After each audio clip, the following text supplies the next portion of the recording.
आमर अतीतर अनुभूति हूँ जे प्रधानमंत्री श्रीयुक्त नरेंद्र मोदी देशर जो जहाँ जातु उड़ीसा समेत जो भली भाव में लोक भल पाँच जो संख्यार टर्नआउट से टर्नआउट को देखिक प्रकृत भुवनेश्वर से परिसीमन युक्त जगह नहीं सभा करने तेणु जनता मैदान हूँ सबुठ बड़ मैदान जो मैदान रे प्रधानमंत्री आसंता 20 तारीख दिन अपराह्न भुवनेश्वर विमान बंदर पहुंचे सेठू रोड शो रे जनता मैदान को आसबे एवं यह गोटे वर्ष भितर षष्ठ गस्त प्रधानमंत्री भाव कौन राज्य को निज राज्य गुजरात समेत गोटे वर्ष भितर 6 थर से जाई नथिबे जेते ओडिशा को भल पाउछंती ओडिशार विकास बाबद से स्वतंत्र दृष्टि दौरान विकसित ओडिशा को साकार करने प्रधानमंत्री आशीर्वाद सब ओडिशा पछरे अच्छी तेणु से क्रम आम बहुत लोक आशा करुचु एवं जेते संभवपर हो पारिबो सेते लोक मानकु सुरक्षित बसेबार व्यवस्था आम करुचु लक्षाधिक लोकंकर समावेश होगा जाउची एवं प्रधानमंत्री आसीबे गुड़िए सूची जोटा प्रस्तुत होती से सूची चूड़ांत करने प्रधानमंत्री दफ्तर को पठाई सेठू चिठा पूर्णांग होकर उड़ीसा सरकार पाखक आसब एवं से अनुसार कार्यक्रम हेब आम एठी वर्षे पूर्ति अवसर रे ये वर्षे उड़ीसा सरकार जो विकास अभियान तार एक छोट चित्र मध्य आम प्रदर्शन करूँ ग्राफिक प्रेजेंटेशन हेब केंद्रीय गरीब कल्याण योजना राज्यर गरीब कल्याण योजना नुआ योजनार सफल रूपायन एवं तार सांगरे सांगरे ओडिशार भित्तिभूमि विकास ये सबको लेकर 2-3टा छोट छोट फिल्म्स प्रस्तुत होती जोटा प्रेजेंटेशन हेब एठी विभिन्न प्रकल्पर मध्य से शिलान्यास करेंगे एवं संपूर्ण होता प्रकल्पर से शुभ उद्घाटन करेंगे ताकू मध्य आम सर्टकट करूँ ये स्वयं प्रधानमंत्री जोटा आसबे से बड़ बड़ प्रकल्प जोटा आम करने जाऊँ जो प्रकल्पर वर्क ऑर्डर हो सारा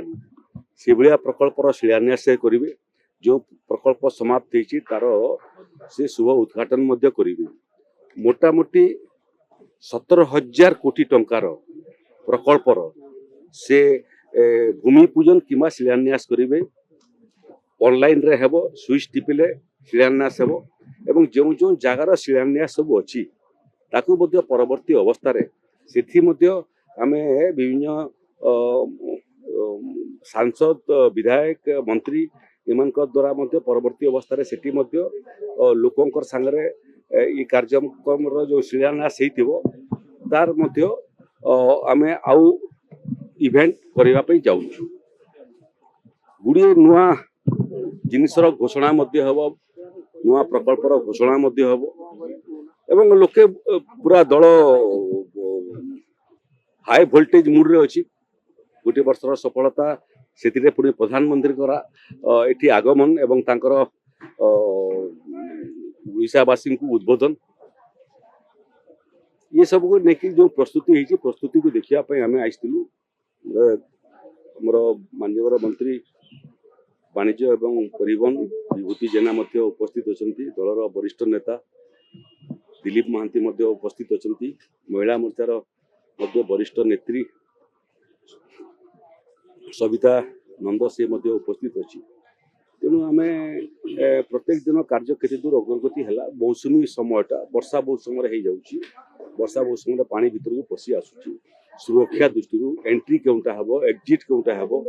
मंचरे केते लोक बसी पारिबे सामने बसितबा लोकंक पई पीवा पानी कौन व्यवस्था हो जहाँ जहाँ मानवीय सुविधा युक्त सभा करने आवश्यक पड़े ताकू आम निरीक्षण करने आसलु एवं प्रधानमंत्री आसवा पर्यंत एकाधिक बार निरीक्षण हम एवं ताकू चूड़ांत रूप आम देवु पर्यंत कई आग्रह प्रकाश करना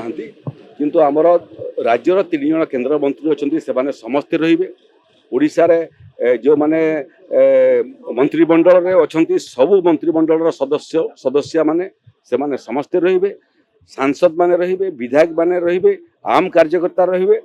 भारतीय जनता पार्टी एवं साधारण लोक मध्य गुड़िए गुड़िए सांकेतिक भाव रे गुड़िए सेवार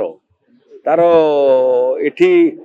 सर्टिफिकेट मध्य प्रदान हबो जो जो वसुंधरा योजना ठारू आरंभ करी भिन्न भिन्न योजनार जो लाभार्थी अछंती तांकू मध्य एठी आमे सांकेतिक भाव में किसी लोकंकर सर्टिफिकेट किंबा कार्ड रेशन कार्ड कहतु आयुष्मान योजनार कार्ड कहतु सांकेतिक भाव में प्रदान करूँ एवं ओडिशा सरकार जो वर्षर जो उपलब्धि परिसंख्यान सहित लिटरेचर तैयार होटा आम हजारे परिवार एक कोटी परिवार ओडिशार तांको घर को पठेबू एवं तांकर आगामी गोटे वर्ष आशीर्वाद भिक्षा करूँ।